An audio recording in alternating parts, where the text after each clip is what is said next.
The pick is in for the Denver Broncos. They select Quinn Meinerz, a popular name in recent weeks and months, played Division III ball at Wisconsin-Whitewater, the center from Division III.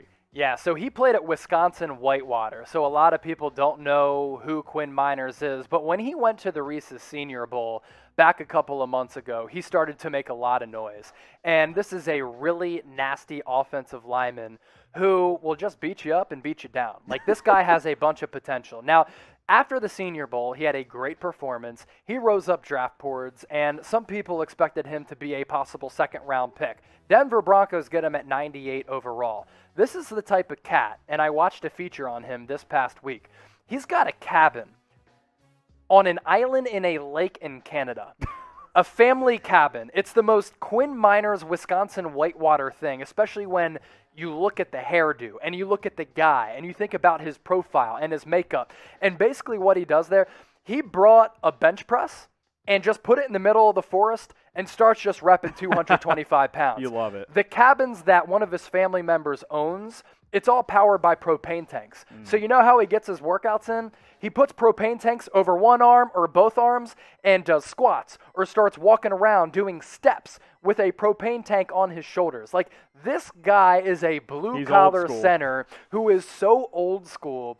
And this is one of my favorite picks in the third round. I'm not just saying that. Like, Quinn Meinerz is a dude. And when I say dude, he is nasty. And I think he's going to be one of the best centers of this draft class. I actually would have taken him above and ahead of Landon Dickerson, who went to the Philadelphia Eagles at like pick number 37. Yeah. Doesn't have the injury issues that Landon Dickerson has had, so I like Quinn Meinerz better. So for the Broncos to get him at 98, I love it. Great value pick here. Like you said, this is a guy who, D3 college ball. He's get dirty down in the dirt type of player here as well. So top 100 pick sneaks in there out of Wisconsin-Whitewater. A great story for the Division III prospect, and Denver gets better on their offensive line as they apparently will roll with Drew Lock for at least one more year. Or Teddy. Or Teddy Gloves. We'll see what happens there. But scale the pick for us. Quinn Meinerz to Denver. Scale of 0 to 100. It sounds like you're at about a 95.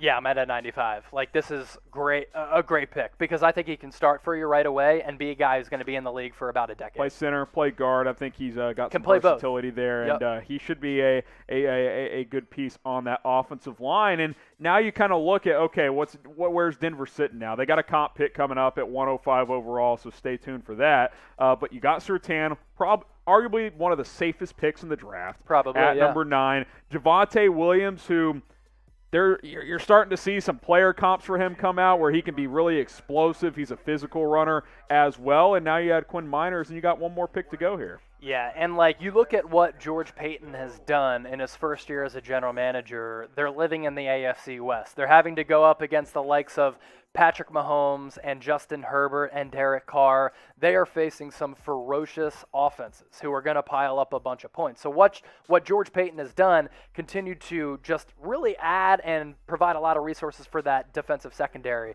Kyle Fuller, they draft Patrick Surtain. Bradley Roby. I mean, they've done a bunch of things to build up this defense. Now they go Quinn Meinerz in the third round. Love the pick of Patrick Surtain. Javonte Williams, running back out of North Carolina. He's a guy who's just vaulted up a bunch of draft boards. So I like what the Broncos have been doing. I'd give them a higher grade if they went with like Justin Fields. He was on the board. Them not going with Justin Fields confused me because I don't think Drew Lock or Teddy Bridgewater are the answers. Yeah, so it's going to be fascinating to see how things shape out for Denver this year because the roster's ready, right? It's just, can you get adequate enough quarterback play? You're going up against Mahomes. You're going up against Herbert. I like what they've done in this draft. Next step is finding consistent quarterback play. That way they can start winning in the AFC West, which is turning into arguably the toughest division in football. It's very, very difficult. So Quinn Meinerz, the pick here at number 98. Broncos fans, one of our newer channels is the Denver Broncos Breakdown. Producer Sam is actually one of our hosts on that channel. You see a lot of faces on our Broncos channel because it's one of our smaller ones. Chase, when we're growing a channel, you know how it is. You see multiple guys on multiple shows. We're trying to maximize resources here at Chat Sports. Let's get this channel to 3,000 subs. The Broncos are a fun, young, and up-and-coming team. YouTube.com/Broncos TV. We get to 3,000 subscribers, we can start doing more videos, and hey, this could be a fun team in 2021.